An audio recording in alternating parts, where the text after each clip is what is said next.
Hi, I'm Richard Ryan, a pyroprocess operator here at the Pennsuco Cement Plant. For the past 21 years, I've been burning the material that goes through the various chemical stages and exits the kiln as what we all commonly know as clinker. While it's my responsibility to produce the best product available to our customers, it's my main focus is to protect you, the utilities and the mechanics who are out there every day doing your job to make all our jobs easier. Okay, so let's face it, I may not invite you to dinner on your birthday. I may not send your mother flowers for Mother's Day. I may not cry with you when your goldfish dies or walk your dog, but my main concern, my main priority is making sure you, those out there in the field, get home safely to your families that depend on you. In the film you're about to see, watch how quickly a seemingly innocent situation met with the best intentions can lead to a complete disaster. As you're watching, try to count how many mistakes were made and how this whole scenario could have been avoided.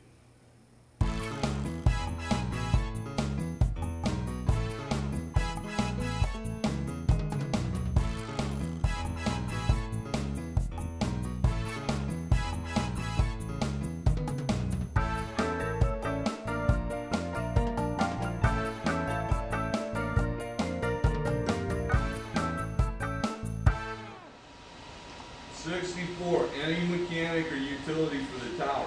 Any mechanic or utility from the tower. I need you to get up there now.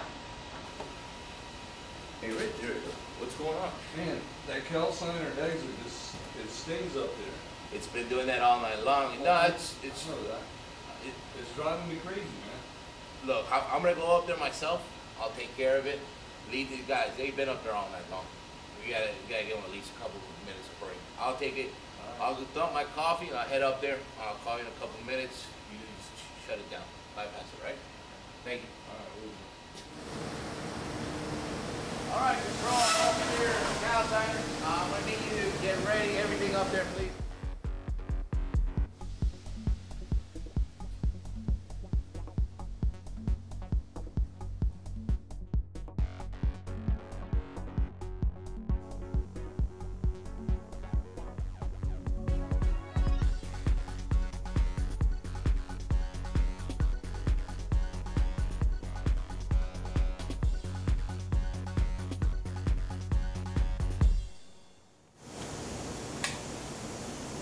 Control room, if you can turn the blasters off, please. I want to be opening the port. It's a little bit on the plug side. It's just a little bit of dust. I'm going to get rid of it. I'll call you right back. All right.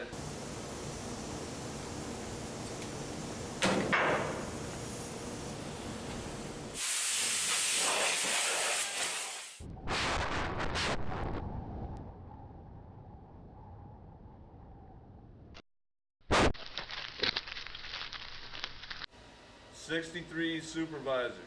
63 supervisor. Supervisor. 63 supervisor. Come in, supervisor. Come in, supervisor. Supervisor.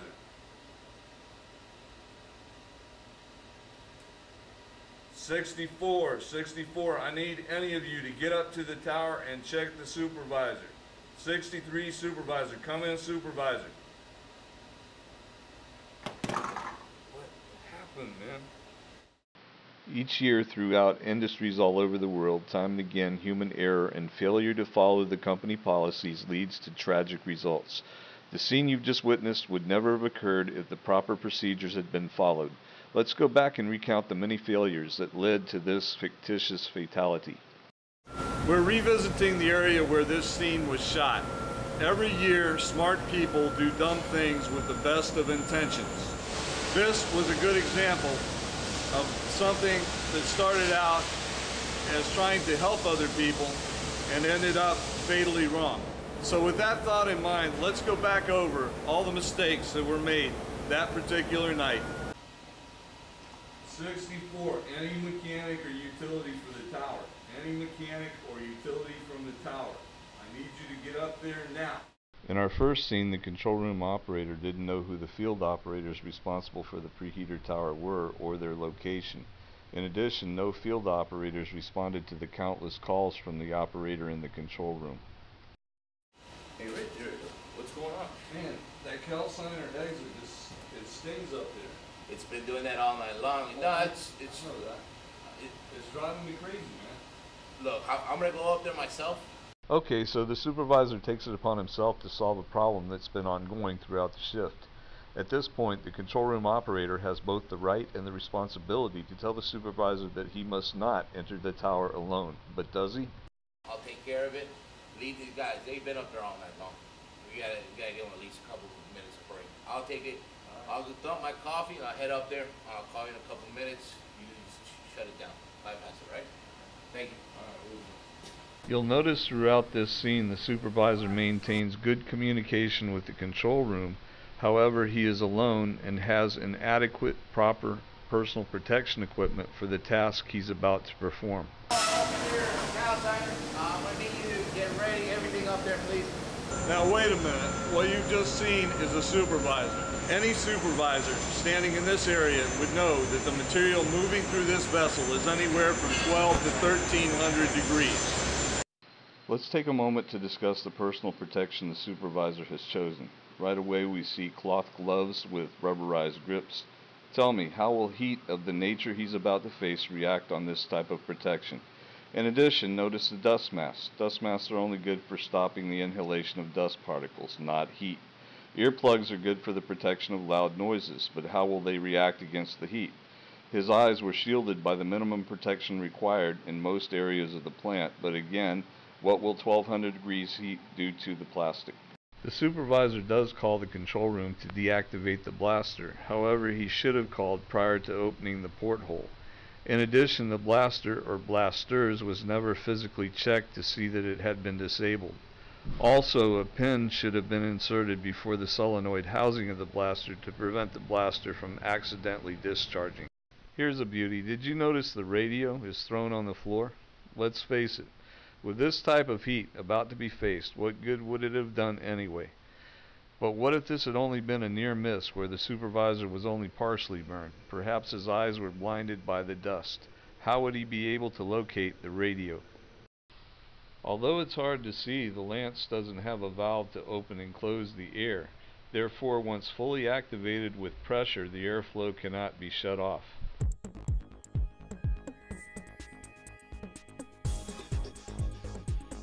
Here, if the proper equipment were worn, the port should have been cleared from the side. Instead, the supervisor chooses to attack forward with his entire body exposed to the danger. The result is inevitable.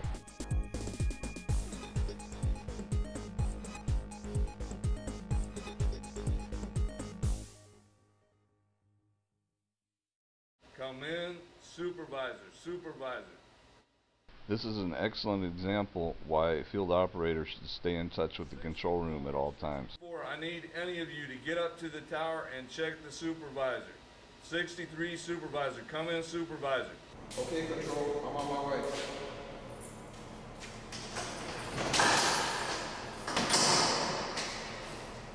The equipment you're viewing now should be familiar to you. This is your body armor. It's meant for your own protection. Proper storage in an organized, dry area with easy access is necessary for maintaining your equipment for its peak performance. Not only is proper maintenance necessary, periodic inspections of the equipment is just as important. Any piece of protection found ripped, torn, worn out, or burned must be turned in for replacement.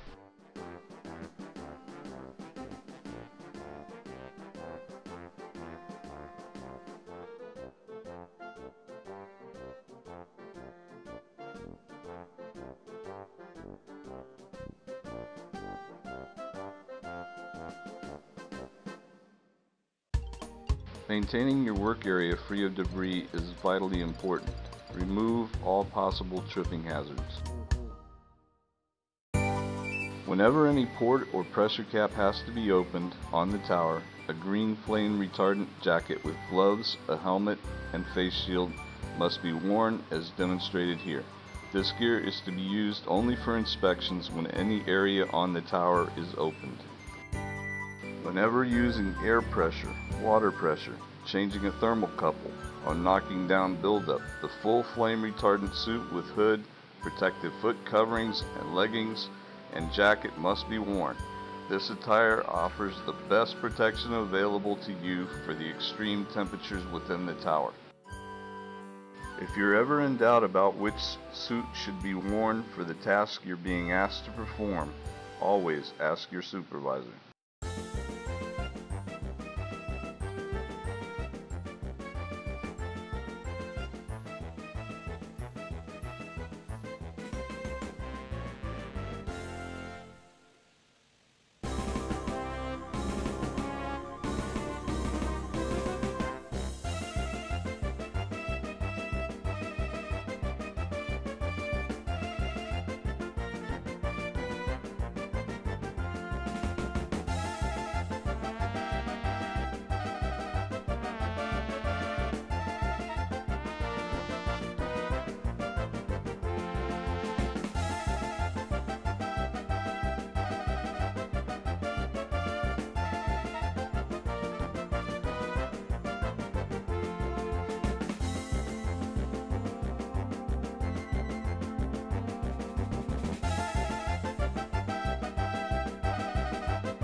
Hi, I'm Anthony Leverdes, Pyro Process Operator here at Titan America.